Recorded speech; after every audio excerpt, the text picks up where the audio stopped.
Amigos, então, dando continuidade, né, a esse momento da discussão da linguagem cinematográfica no ensino, né, nós estamos discutindo aí algumas ideias em torno da geografia e cinema. Na aula passada a gente fez alguns avanços, colocamos algumas ideias relativas à aproximação da ciência geográfica em relação à linguagem do cinema, que se configura com a linguagem nas artes. Nós pontuamos vários aspectos. A gente vai dar continuidade hoje, aproximando esse debate para uma aplicação, né, da discussão temática geográfica do cinema com as cidades, ok? Bem, desde a aula passada, da aula anterior, a gente já colocava alguns filtros para a leitura das imagens, né, em se tratando dessa apropriação geográfica, do olhar geográfico sobre a produção cinematográfica. Bem, uma coisa importante a se considerar, o professor que vai selecionar os filmes para aplicar na sala de aula, né? É importante dizer isto porque toda a produção fílmica que se deseja aplicar na sala de aula, entendendo-se que o vídeo ou o filme a ser trabalhado é um recurso didático, então precisa de um filtro para que possa ser anteriormente, né, previamente refletido ou bem planejado pelo professor para que em seguida seja relacionado a um conteúdo da disciplina geográfica que se queira trabalhar. Bem, para isso a gente precisa utilizar alguns filtros de leitura das imagens cinematográficas. O primeiro aspecto dessa filtragem se relaciona à autenticidade das paisagens apresentadas. Vejam só que muitas das imagens que são exibidas nos filmes, elas são que fragmentos da realidade. Elas são enquadramentos, porções do espaço geográfico, da realidade geográfica. Então, quais fragmentos são esses? Né? Que pontuações ali o filme está trazendo para se discutir geografia? Então, é sempre importante entender como o filme ele produziu uma sequência de imagens que trabalham uma temática específica, né? No texto que vocês vão aí utilizar, o texto 3 sobre linguagem cinematográfica, tem algumas atividades que são aí propostas para trabalhar com os filmes. E aí um dos aspectos importantes é entender de como essas imagens que estão apresentadas nos filmes, que são frutos da o quê? Da edição, da manipulação e do fragmento de recortes da realidade são apresentadas, né, naquela panorâmica do filme.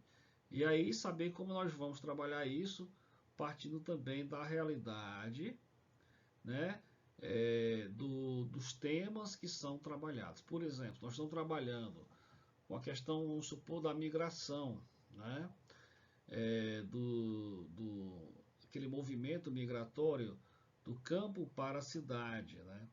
Que isso se construiu um grande tema de discussão em função do semiárido, da seca no semiárido, em que grupos sociais, sobretudo os nordestinos, ali se transferiram para o sul, sudeste do país. Então, esse é um tema discutido em vários filmes. Então, como as paisagens do sertão e como as paisagens da cidade ali, da metrópole, são apresentadas nessa interseção de trocas de espaço. É importante que o professor geógrafo ele analise previamente os filmes para saber a autenticidade de que paisagens são essas que são apresentadas nos filmes. Outro aspecto importante é em relação ao etnocentrismo e os arquétipos de figuração. Então, muitas vezes, algumas culturas são marcadamente, né, perspectivadas, ou seja, são tomadas como um primeiro plano, né, ou como um ponto de vista preferente para a narrativa de uma história ou do conjunto ali de espaços, paisagens que estão sendo expostos nos filmes. Por exemplo, o documentário sobre o Brasil que é feito por uma produção norte-americana vai ter um olhar muito mais vamos dizer assim, estereotipado ou distanciado do Brasil do que um documentário que é realizado por cineastas brasileiros, ok? Então há essa reflexão também em torno do ponto de vista dos símbolos, né, dos arquétipos de figuração, de compreensão dos espaços em que os filmes são produzidos, né, dentro desse exemplo aí que nós citamos. E outro aspecto importante de filtragem para a leitura das imagens cinematográficas se dá em torno da subjetividade do autor na narração e na escolha dos planos do espaço apresentado. Aí entra muito que a forma como o filme mesmo foi composto, como foi aí montado, editado, né? Da forma como a narrativa daquele filme explora uma realidade, né? Dentro do encadeamento de imagens que aí ele compôs, é fruto de uma subjetividade ali da produção do filme, né? Do diretor, da equipe de cinema ali que produziu aquele filme. Então, isso deve ser levado em conta para a gente compreender, analisar os filmes que possam ser trabalhados em sala de aula.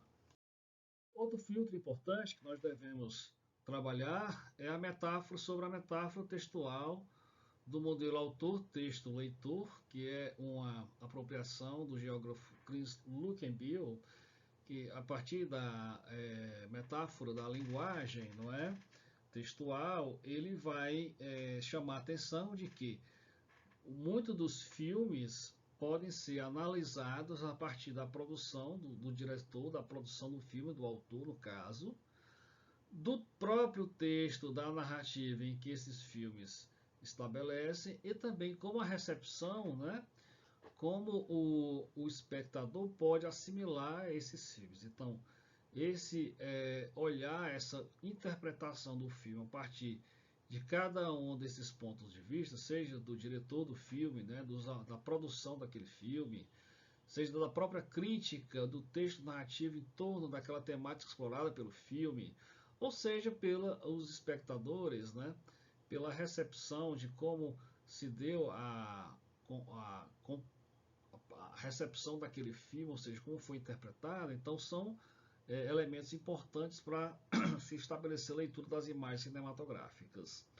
E entender também que o filme, ele ao mesmo tempo fala do real, mas ao mesmo tempo ele é uma representação, ou seja, ele é filme e ao mesmo tempo é realidade. Então esse binário é uma dialética que traz, né, simulacros, traz representações de representações e também vivências ápticas, ou seja, de relações em que nós estabelecemos com filmes, até corpóreas, né, do nosso ponto de vista da percepção. Então, tudo isso, gente, deve ser considerado como filtros para a leitura das imagens cinematográficas sobre os temas geográficos que nós queremos trabalhar na sala de aula. Bem, outra coisa importante a se considerar é que tem filmes que são muito mais ficcionais e outros são muito mais documentais. Todo filme documentário ele tem também alguns aspectos de narratividade, de ficção. E também os filmes de ficção, em algum momento ele pode criar ali também um ambiente de documentário. Então, o cinema documentário, ele não quer dizer que seja mais próximo do real, ele fala a verdade. Então, muito se entende, ou a maioria das pessoas acha que o filme documentário ele se apropria do real ou da verdade. Então, isso é uma balela, isso aí é uma falácia que não deve ser levado em conta. Na verdade, seja documentário ou seja ficção, ambos são representações, são leituras, né, da realidade a partir do quê? Da linguagem cinematográfica. Então, cuidado. Não entender de que um documentário ali está expondo a verdade sobre um tema geográfico. Então, cabe ao professor, juntamente com a turma, também estar ali disciplinando questões para, inclusive, interrogar por que o filme fala daquela forma, tá? Que ambos são representações. Então, a representação ela está na própria formulação da narratividade, a forma como se conta, a forma como se descreve, a forma como se analisa uma realidade seja através de uma teoria, seja através de um filme, são representações, né? Então, a própria ciência, com seu conjunto de teorias que se debruçam para analisar os fenômenos sociais, não deixam de ser essas teorias também representações. Então, da mesma forma, um filme ele representa, ele reapresenta diversos temas e questões sobre o real. Então, em resumo, nós queremos dizer o seguinte, que um filme ele não dá conta do entendimento da realidade, da totalidade, mas pode ser um recurso importante para se chegar a alguns olhares novos, algumas percepções ressignificadas da própria realidade. Então, o filme também ele pode ser ao mesmo tempo objetivo e subjetivo. Então, um filme, por exemplo, um documentário que traz dados, estatísticas, informações sobre a realidade, nesse sentido ele é objetivo. Mas a própria forma de apresentar esses dados é subjetivo porque é fruto que de uma apresentação fragmentada do real a partir da produção do filme. E aí também nós temos um outro aspecto que são as escalas de representação, né? Que nós temos no filme. Assim como na geografia nós temos a escala global, local, né? Vai de uma escala mais pontual, local, passando pelo regional, nacional, até uma escala mundial, global. Na linguagem cinematográfica nós temos também uma forma de enquadrar o espaço em diferentes escalas de representação. É o que nós vamos ver agora.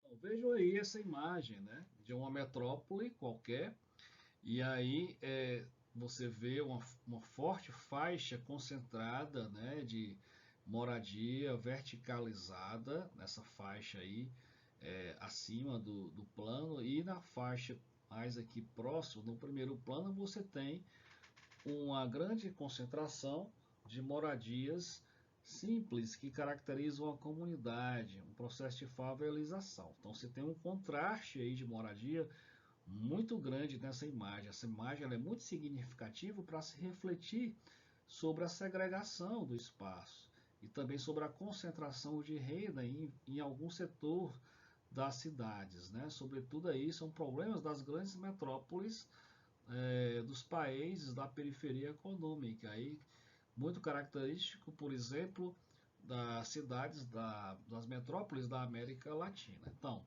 essa escala que nós falamos de representação, ela se constitui como um plano geral, ou seja, um grande plano, um grande quadro em que é possível verificar esse contraste aí da ocupação do espaço. De um lado, a concentração da moradia e da renda através da verticalização, e no outro local um espaço mais horizontalizado de relações de processos que se contrastam com a realidade da concentração, e aí esse plano, esse quadro favorece o meu olhar para essa percepção. Se a gente fechar um pouco mais esse plano, reduzi-lo, então nós vamos ter outra recepção. Vejamos a seguir. Observe aqui que é um plano menor, né? Nós chamamos de uma escala de representação que adota o quê? Um quadro ou um plano de conjunto, ou seja, um plano reduzido em que mostra uma realidade mais a partir de uma visão, de uma vista horizontal ou oblíqua. E aqui a gente tem o que? Uma aproximação com o cotidiano, com a vida daquela favela que nós mostramos naquele plano anterior. Então, nessa escala de representação, de plano ou quadro conjunto, nós começamos aqui a aproximar a vista de uma possibilidade de entender as relações ali, o conjunto de ações que estão em determinada localidade, que naquele plano anterior geral nós não conseguimos observar. Então, aqui se nós reduzirmos mais ainda a escala de representação para um plano de conjunto mais fechado, observe aí que é possível testemunhar uma ação específica, né? Desse carro que tombou num canal urbano, e aí isso é na cidade do Crato, né? Num acidente que aconteceu há um tempo atrás, e aí você vê uma concentração de pessoas observando nessa escala de representação a possibilidade aí do filme, no caso, da imagem, né, que está aí enquadrada no filme, poder favorecer o quê? A atenção a um quadro, ou seja, a um plano, dentro de uma escala de representação que se pode observar mais a cena, a ação em que os espectadores estão tendo. Então, essa escala de representação favorece o quê? A observar um conjunto de ações, não é? Que se aproximam mais da realidade do cotidiano, aí no caso dessa cidade específica. Aqui, da mesma forma, tomando o exemplo lá do Horto, em Juazeiro do Norte, nós temos o quê? Uma cena, né, de vários visitantes aí na estátua fazendo a sua foto. Então, observem que essa escala de representação, num plano mais fechado ainda, provoca o quê? Uma interseção ou uma ação que testemunha a presença desses visitantes, né, numa contemplação e no enaltecimento da figura, né, no ícone Padre Cícero na cidade. Então vejo que essa escala de representação bem mais aproximada já favorece essa impressão da realidade a partir de um ícone local. Bem, se nas imagens interiores se dava mais uma percepção da ação ou de um quadro figurativo de escala de representação que se dá a notar, né, uma realidade a partir de um conjunto de atores, aqui você tem uma escala de representação mais fechada, né, quase assim, vamos dizer assim, um plano médio, né, chama-se plano médio ou quadro médio, em que já pode se observar, no caso esse aqui é uma cena do filme Tropa de Elite, né, em que o Cabo Nascimento está se comunicando e aí mostra a expressão do olhar. Né? Então, quanto mais se aproxima, se fecha essa escala de representação, mais se aproxima da subjetividade, né, dos atores ou dos personagens sociais, dos atores sociais que estão naquela narrativa documental ou ficcional, né? Então vejam que há uma lógica, há uma espécie de, vamos dizer assim, linguagem, né, gramática de imagens, conforme se trabalha com esses diversos tipos de quadros, mais abertos, gerais, a planos mais fechados. Quanto mais se fecha os planos, mais pode se enquadrar o quê? A subjetividade dos personagens na narrativa. Aqui, portanto, vocês têm um resumo, né? Observem aqui vai de um plano fechado para um grande plano, né? Em que pode se atuar uma série de o quê? De escalas de representação em que é possível nós entendermos como os filmes são produzidos e como eles podem intensificar ou reforçar, seja a voz do interlocutor, seja a paisagem de uma cidade, quanto mais o plano aberto, os contrastes sociais e por diante, conforme o plano ou enquadramento que são utilizados nos filmes. Nesse caso específico aqui, nós temos um plano mais fechado, aqui um close, né, anunciando o pavor, o grito, né, da personagem. Aqui também um plano mais fechado, um plano mais de detalhe, que se mostra aqui até um painel de um quadro com um mapa, né, dentro de uma sala. Bem, nós vimos que os planos ou as escalas de representação, elas são um filtro, né, final para a gente entender como os filmes são produzidos. E aí, se nós formos propor, né, um diálogo com os diversos temas que podem ser trabalhados em sala de aula, os temas geográficos a partir dos filmes, do cinema, não é? Se nós tomarmos o exemplo da cidade, da discussão da cidade como um tema preferente para as aulas, né, um tema específico, nós vamos ver que a análise da cidade no cinema elas podem ser feitas de várias formas, não é? Ok? Então vejam aí esse filme aí de 2010 que fala do calendário maia, né?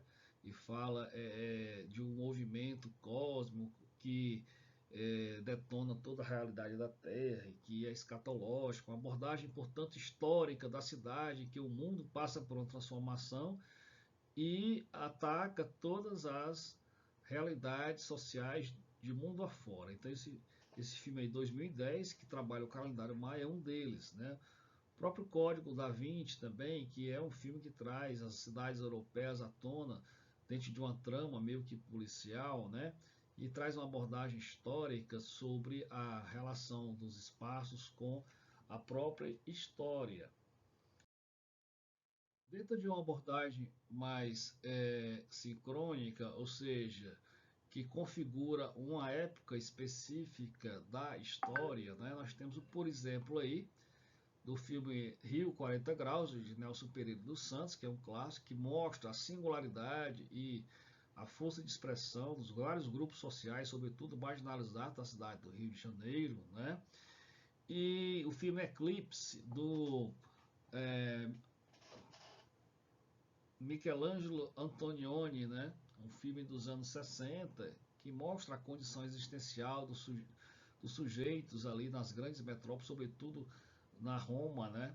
Na Itália, mostra a condição humana e que se configura e que cria uma grande metáfora com as cidades. É outra forma também de trabalhar os filmes, né?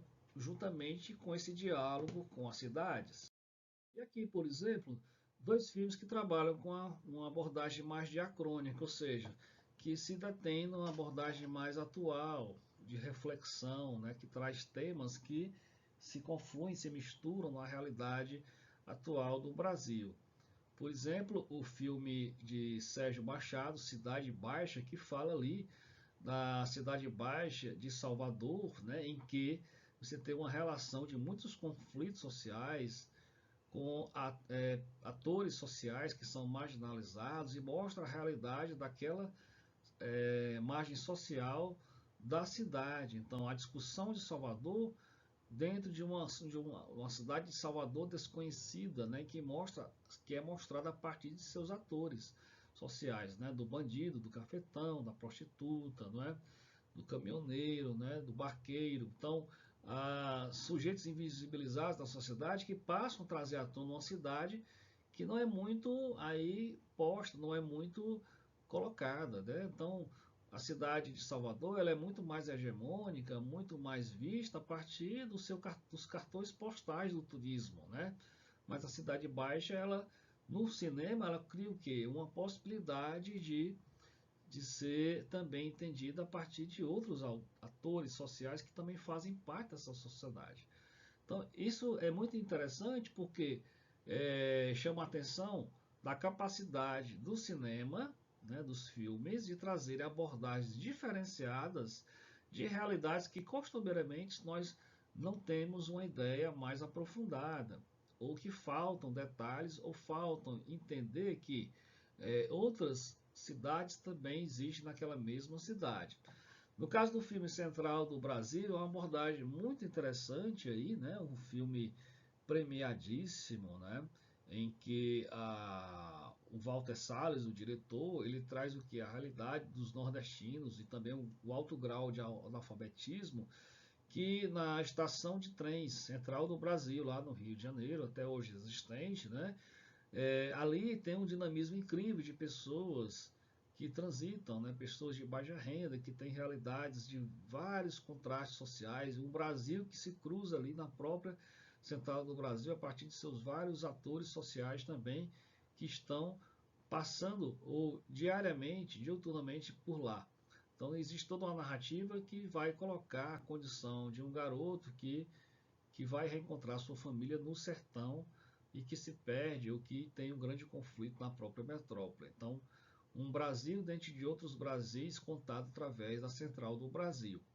Então, a análise das cidades no cinema é um tema interessante que pode ser adotado, assim como vários outros temas, questão da mobilidade urbana, a questão das migrações, questão também das condições naturais, né, do país, as condições também dos transportes, e enfim, uma série e uma riqueza, centenas de temas que podem ser trabalhados pelo cinema, né, a partir daqueles filtros lá que nós falamos. Então é muito importante que vocês reflitam como são importantes aqueles fatores, aqueles filtros, para que o professor ele possa utilizá-los no sentido de criar uma seleção, uma melhor abordagem e análise dos filmes previamente no seu processo de planejamento de aulas.